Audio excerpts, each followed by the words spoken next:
আসসালামু আলাইকুম। এগুলো দইয়ের হাঁড়ি দেখতে পাচ্ছেন। তো বিভিন্ন এলাকায় বিভিন্ন নামে পরিচিত হাঁড়ি বা খুঁটি বা ডুঙি বা সরা নামে পরিচিত। তো কিভাবে এগুলা তৈরি করে সেটা আজকে দেখাবো। তো আমি একটা দাওয়াতে গেছিলাম, দাওয়াত থেকে আসার সময় হঠাৎ দেখে রাস্তার পাশে এইরকম। তো তারপরে আমি ভিডিও না করে থাকতে পারলাম না। তো পুরো ভিডিওতে দেখেন কিভাবে তারা প্রসেস করে এভাবে বানায় বা মাটি শুকায়। এদের মুখ থেকে শুনুন। প্রথম কি মাটি ভিজায় রাখেন কতদিন? শূন্য মাটি আপনার 7-8 দিন ভিজে লাগবে। ভিজে তেবে দিয়ে আমার আস্তে আস্তে নরম হবে। তারপর কোদাল দিয়ে কুচি কুচি করা লাগবে। তারপরে মাটি মেশিন দিয়ে কাটে লওয়া হবে।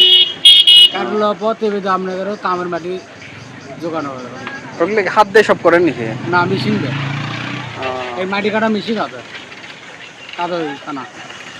আচ্ছা, তারপরে আপনার মাটি ফিনিশিং করে তেবে দিয়ে আপনার কাম করা লাগবে। এগুলো খুঁটি বানান কয়দিনে শুকায়? এলে মনে 2-1 দিনের মধ্যে শুকাবে বানানো। শুকানোর পরে আর এখন এখানে যে রোদ হচ্ছে, হ্যাঁ, হয়তো কালকে আজ বানাচ্ছিল, কালকে শুকিয়ে যাবে। তা 2-3 দিন লাগবে। আর এখানে সাজার পরে উপরে মাটি দিয়ে ভরাট করে দেন। তারপরে আমি এলে শুকিয়ে থাকে, তারপর সাজান লাগে, সাজাতে পারেন মনে করেন এলে বুঝে গেছে সাজে, তারপর খড়ি দেওয়া লাগে। খড়ি দিয়ে তারপর পোড়া হচ্ছে। উপরে যে লেপা দিচ্ছেন ওপরে আপনার ওটা খ্যার দিয়ে লেপে দেওয়া হচ্ছে। উপর না যান বের হয়ে যায় না, কয়দিনে আগুন দেওয়া লাগে? এই ঘন্টা 4 দিলে হয়ে যায়। 4 ঘন্টা বার করেন কয়দিন পর? কালকে বের হবে। এগুলো সব কন্ট্যাক্ট দেওয়া আছে না? এলে কন্ট্যাক্ট করা হবে। ও 12 মাস ভোজ ধরা হবে। তা আপনার নাম কি ভাই? আমার নাম শ্রী সরেন্দ্র চন্দ্র পাল। এগুলো শুধু দইয়ের জন্য না?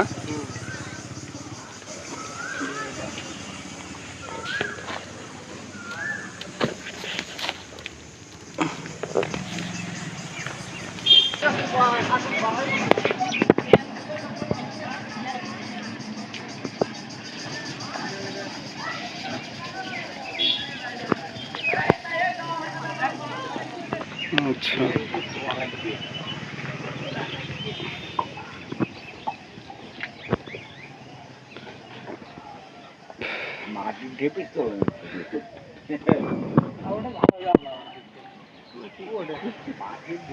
এগুলা মাটি কোথা থেকে আনে?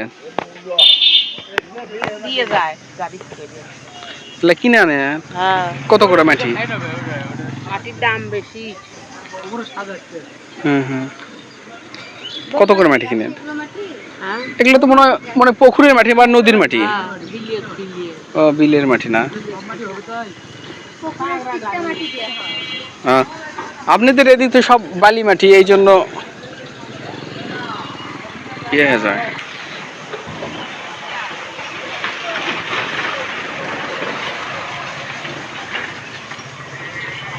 এগুলা মাটির উপর লেপ দিবে, দিয়ে ওইভাবে লেপ দিয়ে আগুন লাগিয়ে দিবে নিচে।